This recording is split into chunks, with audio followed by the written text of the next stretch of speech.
जम्मू आ गए, दिल्ली आ गए, अलग अलग जगह पे आ गए, और अभी सरकार उनको कह रही है कि फिर से हम मेरी बात समझ गए कि सबके साथ मर्डर हो जाता है। Independent thought versus union of India, a very important case. ये वो केस है जो कि मैं कहता हूं सबको पढ़ना चाहिए। ये केस पूरा पढ़ो, ठीक है, मेरे रिकमेंडेशन पे पूरा पढ़ो। मैरिज रिलेटेड लॉज से अगर तुम्हें जानना है कि अंडर एज चिल्ड्रन की अगर मैरिज हो जाती है तो किस लॉ के अंडर क्या कॉन्सिक्वेंसेस हो सकते हैं। जैसे हम लोग तो अभी सिर्फ मैरिज के कॉन्टेक्स्ट में पढ़ रहे हैं, तो इसलिए हिंदू मैरिज एक्ट सब पढ़ रहे हैं। जैसे बीएनएस हम लोग नहीं डिस्कस कर रहे। बीएनएस में मैंने बता दिया कि इट्स बाइगेमी पनिशेबल। यहां पर तुम्हें पता चलेगा कि बीएनएस में भी कैसे होगा, ठीक है, कि क्या क्या चीजें हो सकती हैं, क्या नहीं होना चाहिए, पूरा प्रेसिडेंट। तो दिस केस लॉ मैं रेकमेंड करता हूं सबको पूरा पूरा पढ़ो, ठीक है। और लोग हम लोग को पूरे की जरूरत नहीं है, but this case law also a very disappointing one, because पहले केस लॉ ने कुछ बहुत ही अच्छी बात कही, बाद में अपने ही प्रेसिडेंट को इन्हीं जजेस ने पलट दिया, बोला कि नहीं नहीं हम लोग वो नहीं कहना चाह रहे थे, ठीक है। हाँ, is actually very disappointing one. चलो इसे लिखो। It was held that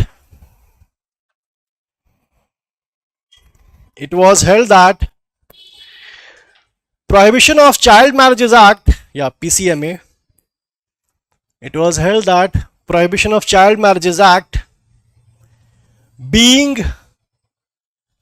a secular law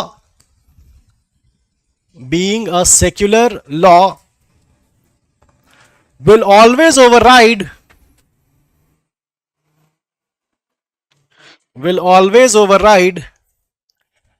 the personal law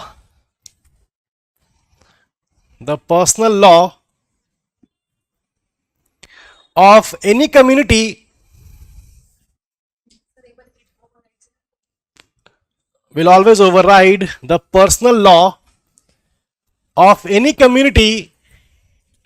related to marriage.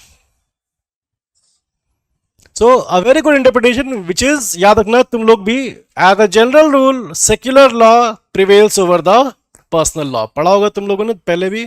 कौन सा केस में पढ़ा था, किसमें ये बोला गया था? उसके बाद दूसरा, क्योंकि शाहबानो को नलीफाई करने के लिए एक एक्ट आया था, उस एक्ट की वैलिडिटी चैलेंज हो गई थी। दानियाल लतीफी। कौन डेनियल कौन बोल रहा है भाई?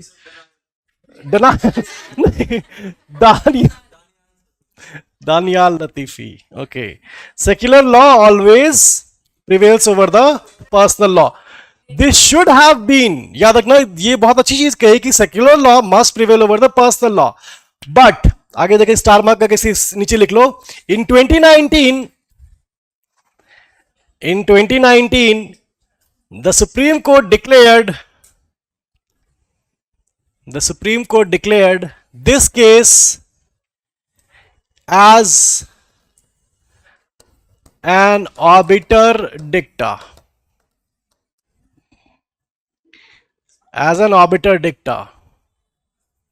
Now, what is an obiter dicta? Opinion or observations of the judges which are not binding upon the judges। देखो, किसी भी जजमेंट के मतलब कई सारे पार्ट्स होते हैं, बट एक जजमेंट के दो पार्ट होंगे। पहला हमारा होता है रेशियो डिसाइडेंडाई, ठीक है, और दूसरा हमारा होता है ऑबिटर डिक्टा। अगर किसी को नहीं पता है मैं तुम्हारे लिए बता दे रहा हूं। रेशियो डिसाइडेंडाई ये क्या होता है? This is the reasoned decision, the reason for the decision, ठीक है। Obiter dicta, these are the observations, ठीक है। याद रखना कि जजमेंट का रेशियो डिसाइडेंडाई पार्ट जो है, this is a binding precedent. तुम लोगों ने डॉक्ट्रिन ऑफ स्टेट डिसाइसिस पढ़ा होगा।